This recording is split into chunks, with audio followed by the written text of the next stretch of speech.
The 9/11 Commission failed to fulfill the single task it was charged with, explaining how 9/11 happened and why. Instead, it lied. But the 9/11 Commission did achieve another goal. Bush is winning, baby! It protected the Bush administration, which went on to win a resounding re-election victory in the 2004 elections. It also provided a basis to radically transform our country and our way of life in the United States. The final 70 pages of the 9/11 report detail a long list of recommended reforms. Those so-called reforms radically expanded the power of the very same agencies that failed to protect the United States from the terror attacks. With my signature, this law will give intelligence and law enforcement officials important new tools to fight a present danger. Some of those changes, like the Patriot Act, passed before the Commission even issued its report. We did not need new laws to allow wiretapping and surveillance because in all of the channels for the FBI, CIA, NSA, DIA, we had every bit of information we needed to stop the terrorists. Kristen Breitweiser is a lawyer. She's also a 9/11 widow who has spent decades pushing for accountability for what happened on 9/11. The attacks 100% should have been prevented, could have been prevented. The U.S. government had everything it needed to stop the attacks. And yet, rather than blame the agencies for their obvious failures, Congress gave the deep state power to access your business records, including your library and bookstore records, with minimal to no judicial oversight, as if you did something wrong. Congress permitted roving wiretaps of multiple phones without specifying a specific target. Congress authorized unconstitutional searches of homes and businesses without any notification at all. Congress created something called national security letters, which enabled the FBI to get personal records without any court's approval, and also gave the FBI power to issue gag orders so you couldn't tell anyone they were doing this. We were already wiretapping and doing surveillance just fine before the Patriot Act. So again, the attacks could have been prevented 100%. We had all the information we needed to stop the attacks. We had the hijackers fully identified. We knew exactly where they were going, and we knew what they were up to. We knew that the Patriot Act, FISA warrants, they're not needed because we already had all the information we needed before 9/11 to stop the attacks. In 2007, the National Security Agency created the PRISM program that conducted warrantless surveillance of your phone calls, your emails, and your internet activity. Much of this surveillance was conducted on American citizens who'd done nothing wrong. My name is John Kiriakou, Kiriakou. I'm a former CIA counterterrorism officer, former chief of counterintelligence in Alex Station, and I was in CIA Counterterrorism Center on 9/11. Within hours of the attacks, in retrospect, it's much more clear. The CIA changed from an intelligence service who saw its job as recruiting spies to steal secrets and then to analyze those secrets so policymakers could make the best informed policy, to a paramilitary organization whose job it was to capture and or kill anybody who could pose a threat to the United States. I went to Pakistan as the chief of CIA counterterrorism operations in January of 2002, and I was given no specific orders. So on my very first day in Pakistan, I went to see the station chief, and I said, "What do you want me to do?" And he said, "I want you to come up with a plan to take down a terrorist safe house." I went back to my desk with a legal pad and thought to myself, all right, what would I do to take down a terrorist safe house? And I wrote at the top of the page 0200 because I would want it to be dark. And then I thought, well, 9/11 is still an open criminal investigation, so I'd have to invite the FBI along, and I would have to invite the Pakistani intelligence service because, after all, it's their country. I figured I would need battering rams, guns, ammunition, walkie-talkies, a satellite dish, encrypted communications, all different sorts of things, which I ordered on my CIA credit card. It arrived just days later in Pakistan. But the idea was we take the battering ram, we break down the door, and we grab everybody inside, and then lock them up in whatever local jail happened to be the nearest. And so that's what we started to do. In our first operation, we found 2 Tunisian teenagers, both 18 or 19 years old. They both burst into tears. One asked if he could call his mother, and it was almost disarming. It was shocking that this was the fearsome Al-Qaeda that we were so afraid of. And then we started doing more of these, from 1 a week to 2 a week to 3 a week. Sometimes we would do 2 in a night. And we started capturing more and more important people, members of Egyptian Islamic Jihad, for example, members of Uzbek extremist groups. And so we would just take them to the Rawalpindi jail in the nearby city of Rawalpindi. We got to the point where we actually filled the Rawalpindi jail. There was just no room to squeeze one more Al-Qaeda fighter in it. And so my Pakistani counterpart came to me and said, look, the jail's full. You have to get these guys out. I didn't know what to do with them. So I called CIA headquarters. I said, the Pacs want these Al-Qaeda guys out.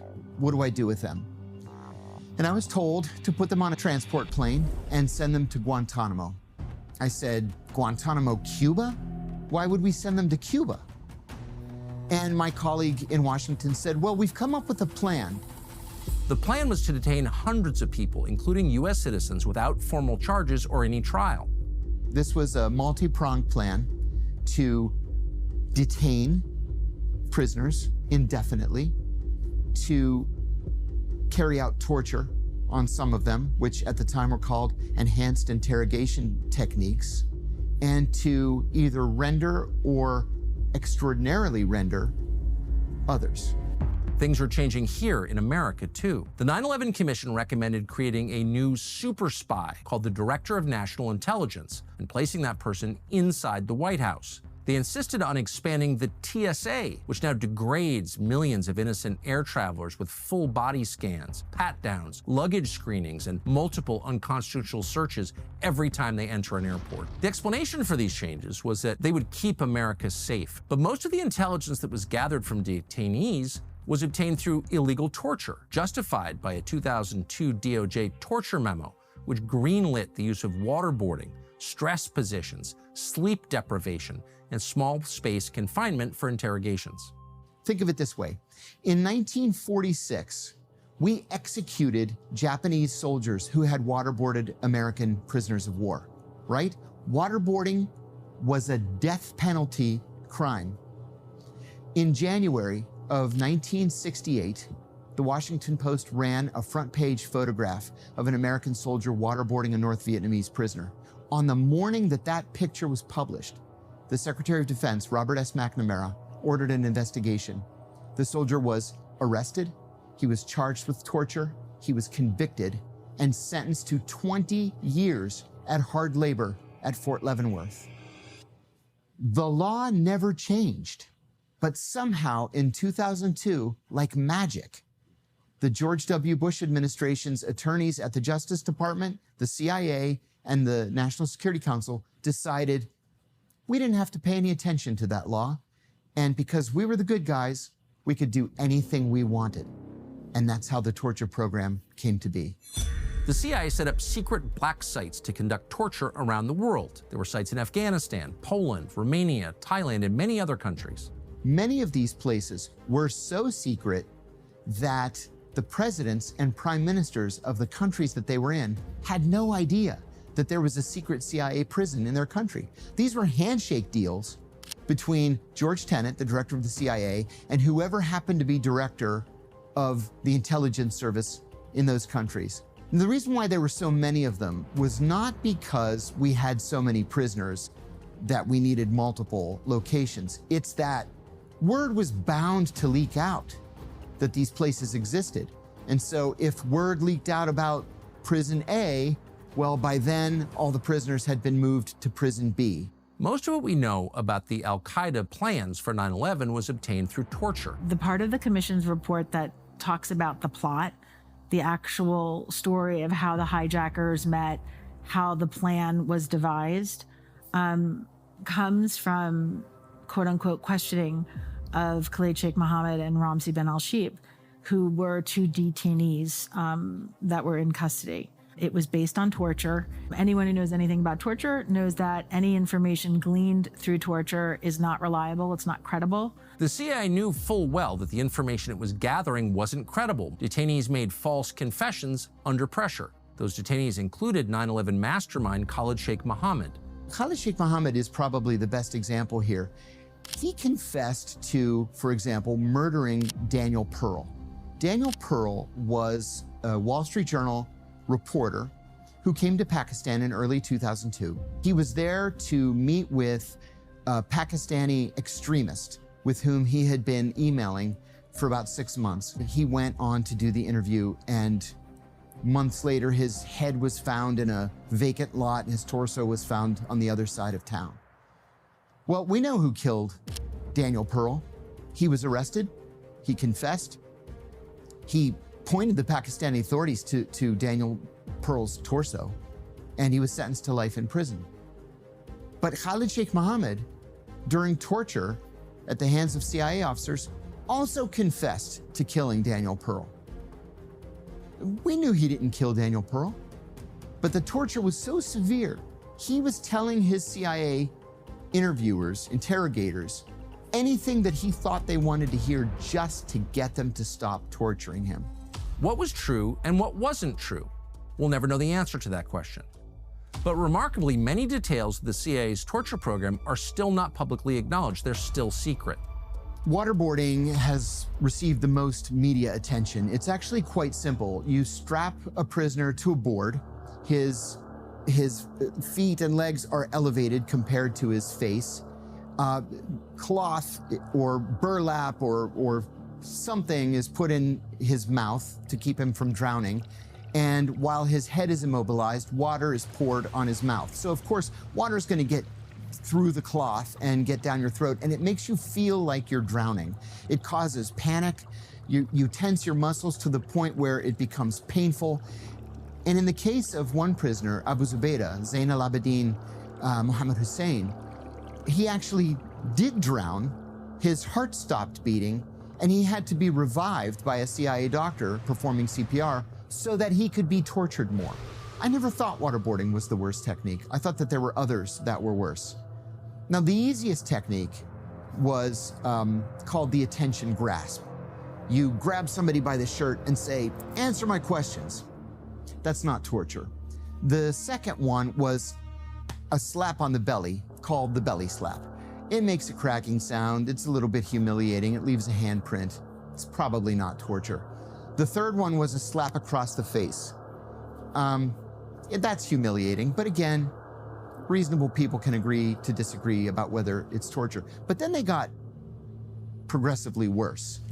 The next one was called walling, where you roll a towel and put the towel around the prisoner's neck, and then you slam him repeatedly into a plywood wall. The plywood has a little bit of give, and the towel ensures that the prisoner doesn't get whiplash. But the CIA never used a towel, and the wall was made out of concrete block.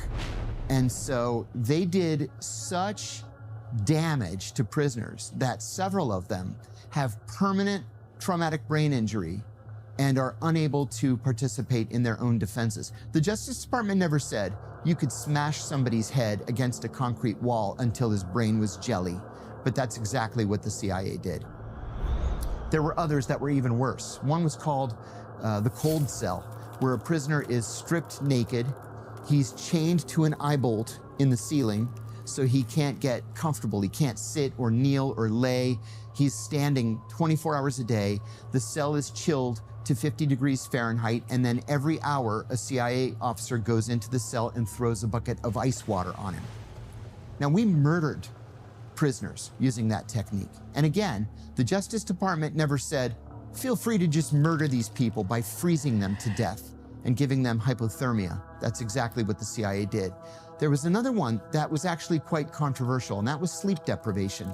In the now unclassified legal memo in which Defense Secretary Donald Rumsfeld signed off on counter-resistance techniques at Gitmo in interrogations, Rumsfeld responded to the sleep deprivation technique by saying, "I stand at my desk for 8 to 10 hours a day.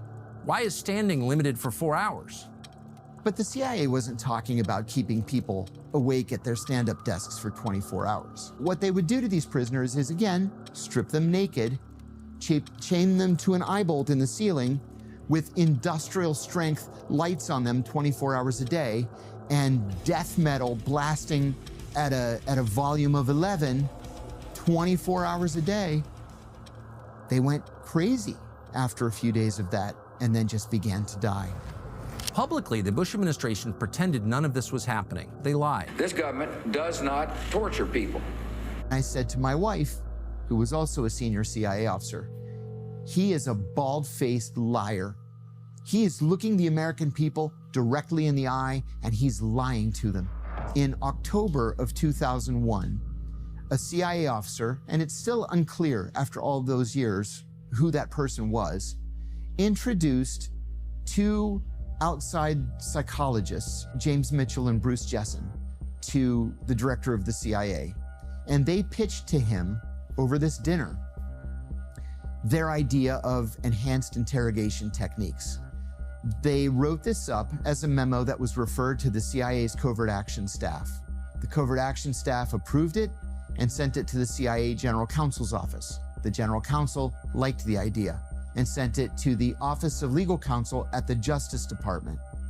They approved it despite the fact that torture was specifically outlawed from 1945. They approved it and sent it to the National Security Council General Counsel. After his signature, it went to National Security Advisor Condoleezza Rice. And after Rice approved it, it went to the president. And as soon as the president signed it, the CIA began torturing its prisoners. At its peak, Guantanamo Bay held 780 detainees. Now, I remember at the time thinking, you know, these guys have been in Guantanamo for a long time, and we're not hearing anything about trials or jury selection or federal charges or anything. And a colleague said to me, oh, the vice president nixed that. It was Vice President Dick Cheney who decided or realized or concluded that while at Guantanamo, these men had no rights. To this day, almost none of them has been charged with a crime. The vast majority of them are innocent. Upwards of 80 or 85% of the people that we had at Guantanamo were innocent people who were scooped up in these dragnets. Most of them were Afghan citizens or Pakistani citizens who were involved in disputes with neighbors. Maybe they had loaned money to a neighbor and the neighbor didn't want to pay it back. So he would call the Americans and say, hey, my neighbor is Al-Qaeda.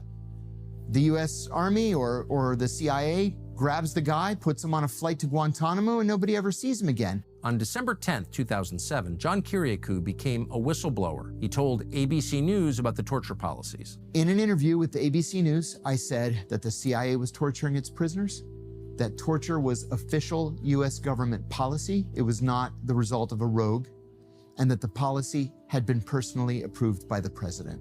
The government responded immediately with viciousness and ferocity. They treated Kiriakou much tougher than the Clinton administration had ever treated Osama bin Laden. Within 24 hours, the CIA filed a document with the FBI called a crimes report, saying that I had disclosed classified information to the media. That's a crime under the Espionage Act. The FBI investigated me from December of 2007 until December of 2008. And in December of 2008, they sent my attorneys something called a declination letter, declining to prosecute me. They said that torture was a crime and that we have a law in the United States that says you cannot classify a crime for the purpose of keeping the information from the American people. And so I was not charged with a crime. 3 weeks later, Barack Obama became president, and he named John Brennan Deputy National Security Advisor for Counterterrorism. John Brennan was one of the godfathers of the CIA's torture program. And he sent a memo to Eric Holder saying, charge him with espionage. Eric Holder wrote back and said, my people don't think he committed espionage. And Brennan wrote back again to Holder saying, charge him anyway and make him defend himself. I had no idea that my phones were tapped, that my emails were being intercepted, or that teams of FBI agents were following me everywhere I went for the next 3 years. And finally, in January of 2012, I was arrested by the FBI and charged with 5 felonies, including 3 counts of espionage, which in many cases is a death penalty charge. In the end, Kirikou was the only person at CIA to go to prison for anything related to 9/11. His crime? Telling the truth about what the CIA was doing. In fact, despite the CIA's previously unknown role in recruiting the hijackers and their relentless stonewalling to the 9/11 Commission, the CIA was, on net, maybe the biggest winner from 9/11. In a perverse way, 9/11 is one of the best things that ever happened to the CIA for a number of reasons. In the immediate aftermath of 9/11, CIA Director Tenet offered a novel approach to taking out the Taliban. Just use the CIA. And it worked. The CIA was the first U.S. agency to deploy to Afghanistan that year. A paramilitary team called Jawbreaker arrived in Afghanistan on September 26, 2001. The first handful of teams that were sent to Afghanistan were sent there specifically to liaise with the Northern Alliance, to push the Taliban out of power, and to capture or kill every al-Qaeda fighter they could encounter. That extended then to Pakistan by the end of the year 2001. The context here is important. After the end of the Cold War, it wasn't exactly clear what the CIA would do. They'd spent 40 years fighting the Soviets. What next? In the mid-90s, President Bill Clinton, who was really no fan of the CIA, cut the CIA's budget. And that was the first time that the CIA had had a budget cut since the Carter administration in the late 1970s. On the day after 9/11, the CIA got a budget supplement of 10 figures. The amount is still classified, but I actually went up to the Counterterrorism Center chief, Kofor Black at the time. This was about 5-6 days after 9/11, and I said, Kofor, I have an idea for an operation that I want to put past you. And he put up his hands and he said, whatever it is, just do it. I have so much money, I can't possibly spend it all.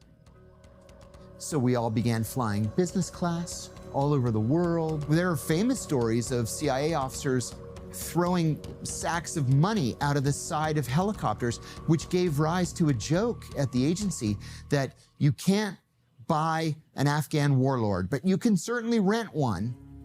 And that's what we were doing. The CIA provided millions of dollars in direct cash payment to anti-Taliban groups, along with weapons and communications support. By November 2001, it was the CIA's Special Activities Division, not the U.S. military, that had taken Kabul and the fortress called Mazar-e-Sharif. The CIA targeted bin Laden as early as December 2001, but as was so often the case during the tenure of George Tenet, the CIA failed to capture bin Laden. Tenet became CIA director in 1997, just as bin Laden was issuing his first fatwa against the United States.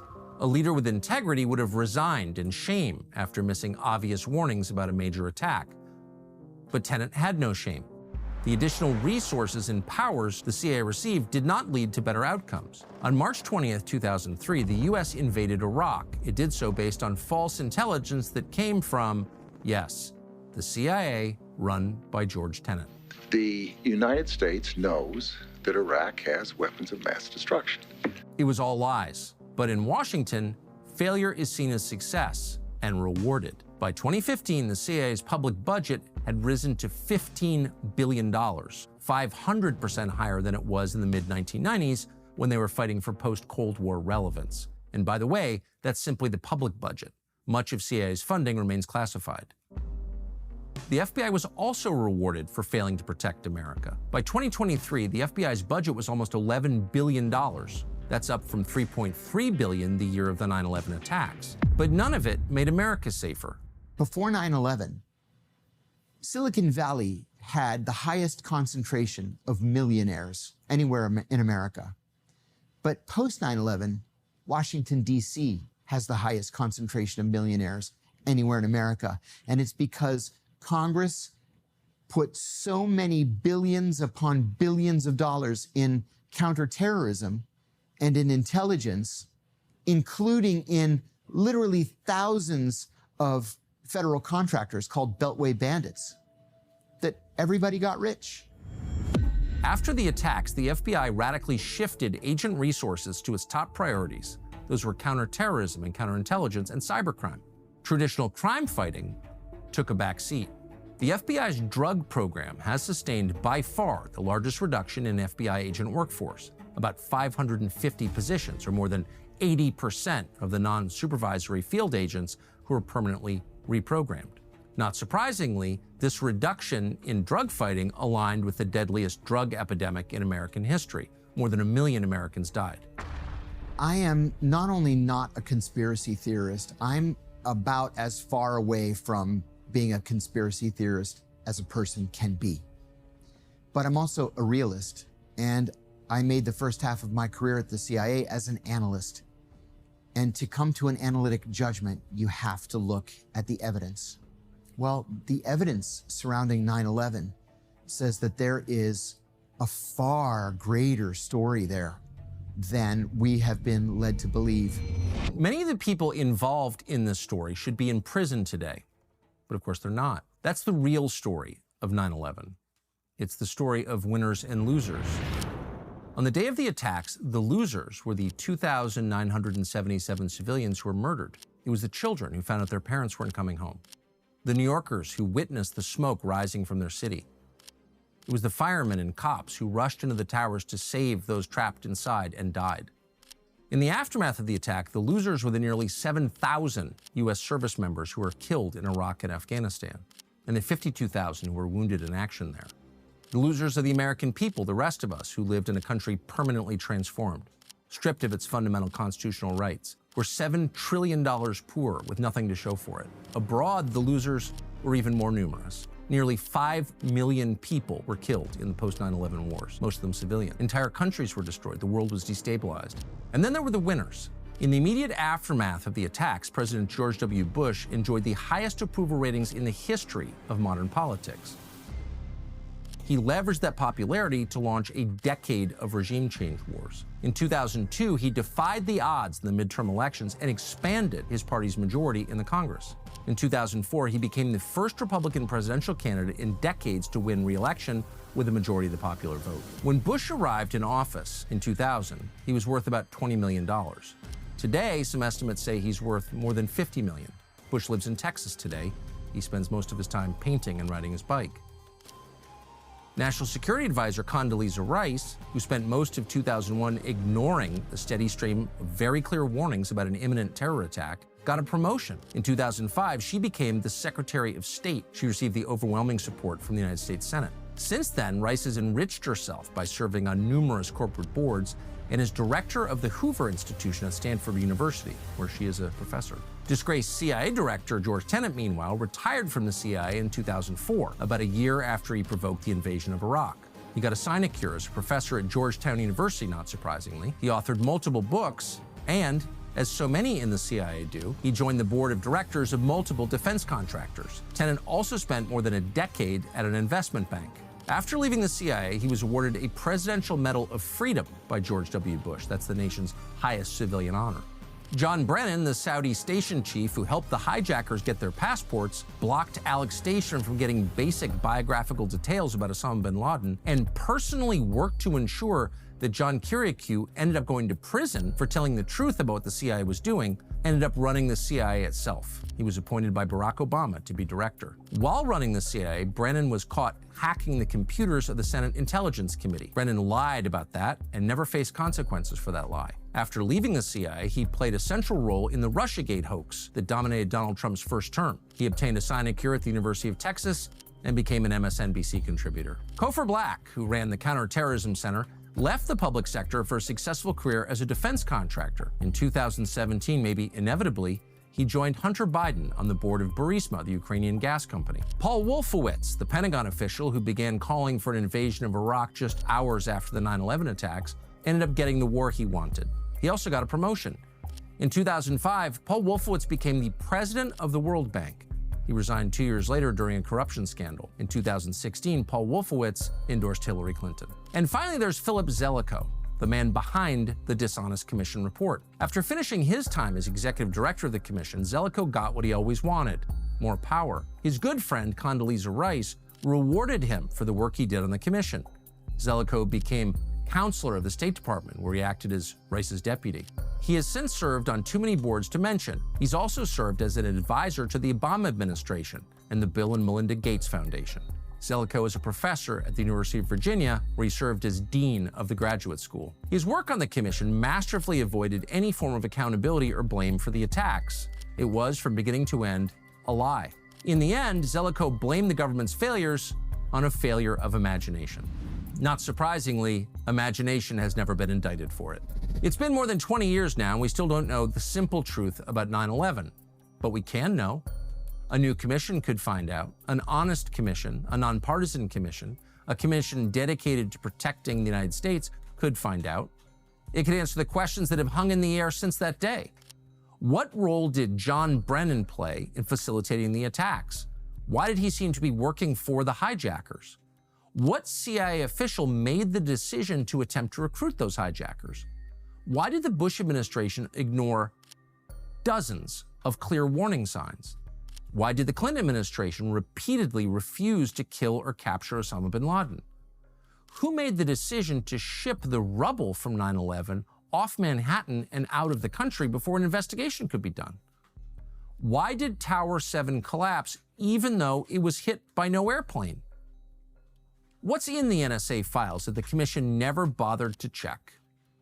Which investors profited from the attacks? The government knows the name of the investor who profited from the attacks, who knew they were coming. Why haven't they told us? And in the end, who benefited most from 9/11? What foreign countries benefited from 9/11? What did foreign intel services know about the attacks before they happened? A commission could find these answers. That commission would have broad subpoena power, enough funding and personnel to get those answers. After more than 20 years, the American people have a right, an absolute right to those answers. They should be outraged by the lying, and they should demand to know what actually happened on September 11th.